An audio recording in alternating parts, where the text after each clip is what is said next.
Nagdeklara na ng state of calamity ang Ilocos Norte, kaya naman kumuha na tayo ng update doon sa ulat on the spot ni Breves Bulsao ng GMA Regional TV1 North Central Luzon.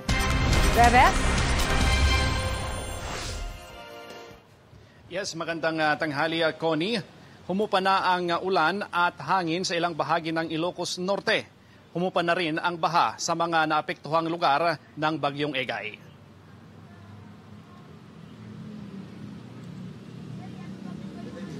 Kanya-kanyang linis at pagkukumpuni ang mga residente sa Lawag City na naapektuhan ng pagbaha. Yung ilan bumalik sa kanilang bahay upang tingnan ang pwede pang maisalbang gamit na hindi sinira ng tubig dahil sa pag-apaw ng Padsan River. Sabi ng ilan, hindi sila agad lumikas dahil inaalala nila ang kanilang mga gamit, baka raw manakaw. Ang ilang gamit gaya ng refrigerator at mga electric fan, hindi na raw nila magpapakinabangan pa. Kasama rin sa mga sinalanta ng baha kagabi ang ilang negosyante. Sira ang kanilang paninda at gamit.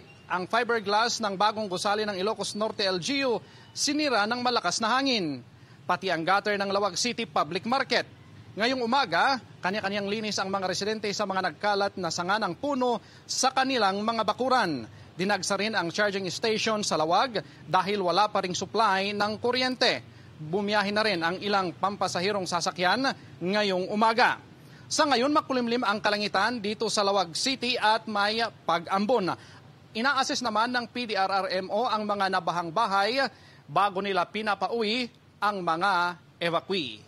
Yan muna ang balita. Maraming salamat, Breves Bulsao ng GMA Regional TV1 North Central Luzon. Thank you. Maging updated sa mga maiinit na balita, maaari pong mapanood ang Balitang Hali at iba pang award-winning newscast sa youtube.com/GMA News. I-click lamang ang subscribe button. Sa mga kapuso abroad, maaari po kaming masubaybayan sa GMA Pinoy TV at www.gmanews.tv.